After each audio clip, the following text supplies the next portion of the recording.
ভাইরে, Bangladesh celebrity cricket league হচ্ছে নাকি জাম্বুরা লিগ হচ্ছে সেটাই তো বুঝতে পারছি না।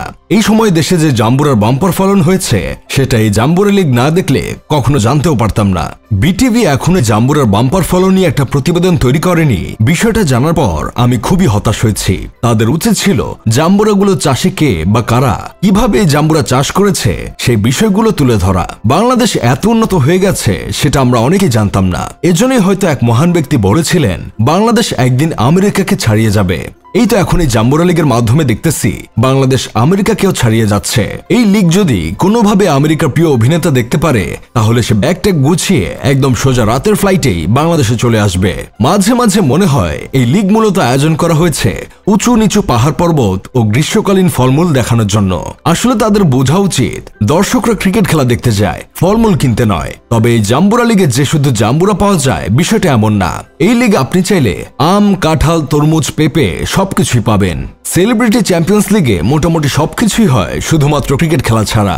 এই ধরেন এখানে সবকিছু প্রদর্শন করা হয়, কে সবচেয়ে বেশি দেখাতে পারে এবং কার ব্যাটের হাতল ধরাটা বেশি সুন্দর এই সবের প্রতিযোগিতাই মূলত এখানে চলে। তাই মানুষ এসব দেখে বলতেছে এরা আসলে ক্রিকেট খেলতে আসে নাই, বড় বড় ধনকুবেরদের দৃষ্টি আকর্ষণ করতে এসেছে। আবার কেউ কেউ বলতেছে এরা ক্রিকেট খেলার চেয়ে নোংরামি বেশি করছে। এই যে আপনারা এই নায়িকাকে দেখে অন্য কিছু মনে করতে পারেন, কিন্তু আমার অন্য কিছু মনে হয়নি। কারণ তার মন যে অনেকটা বড় তিনি সেটাই সবাইকে দেখাতে এসেছেন। এখন তার মন বড় এটাকে তিনি একটু স্বাধীনভাবে দেখাতেও পারবে না ভাই? এখন আপনারা তাদের দেখে বলতে পারেন এদের কি বাসায় বাপ ভাই অথবা স্বামী নাই নাকি, এদেরকে কেউ কিছু বলে না? এটার উত্তরও পেয়ে যাবেন এখন। এই যে আমাদের মিস বাংলাদেশ আপুকে দেখতে পাচ্ছেন, উনি আসলে ক্রিকেট খেলতে এসেছেন নাকি অন্য কিছু খেলতে এসেছেন সেটা হয়তো তিনি নিজেই জানেন না। তাই তো এক ইন্টারভিউতে তিনি বলতেছিলেন তার স্বামী দেশের বাইরে আছেন, তাই তাকে ভিডিও কলে ব্যাটের হাতল কিভাবে ধরতে হয় সেটা নাকি শিখিয়েছে।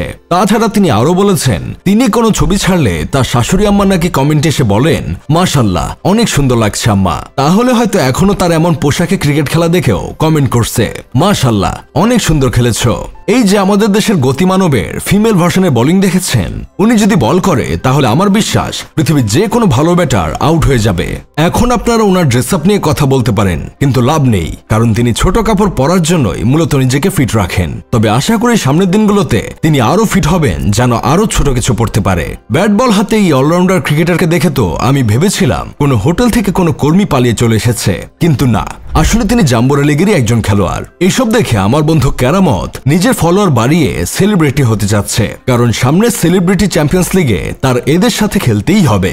যাই হোক, শেষমেশ আমি গোলাম হোসেন একটা কাজের কথা কই, বিপিএল এরপর থেকে আর বিদেশ থেকে স্কিন প্যান্ট পরা হোস্ট আনতে হবে না। জাম্বুরা লিগ থেকে কয়েকটা ধরে নিয়ে গেলে কাজ হয়ে যাবে। সাংবাদিকরা তাদের দেখিয়েই পয়সা উসুল করে নিতে পারবে।